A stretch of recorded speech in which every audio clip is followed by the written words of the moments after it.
aktivis Dandi Laksono, melontarkan kritik tajam kepada para politisi dan pejabat negeri yang lupa diri.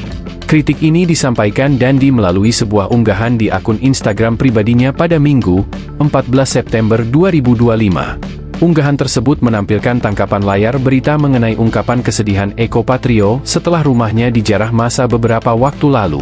Melalui keterangan unggahannya, Dandi menuliskan sebuah moral story yang ditujukan secara implisit kepada mereka, berkaca dari cerita pahit Eko Patrio.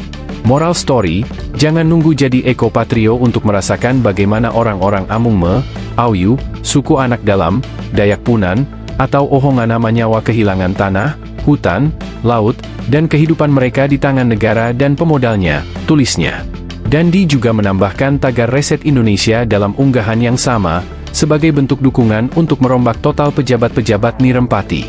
Sebagai pengingat, Eko Patrio jadi salah satu anggota DPR RI yang jadi sasaran penjarahan masa buntut kemarahan atas aksinya berjoget di parlemen beberapa waktu lalu. Alih-alih meminta maaf, Eko malah merespons kritik terhadap aksi berjogetnya lewat beberapa sindiran yang ditampilkan di depan publik. Rumah Eko di kawasan Kuningan, Jakarta Selatanlah yang jadi sasaran penjarahan pada 30 Agustus 2025 lalu.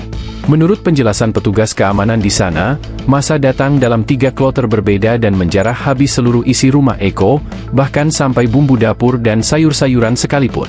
Selain Eko Patrio, ada juga Uya Kuya, Nafa Urbah hingga Ahmad Sahroni yang kediamannya ikut dijarah massa di hari yang sama. Saat ini, mereka semua sudah dinonaktifkan dari posisinya sebagai anggota DPR RI.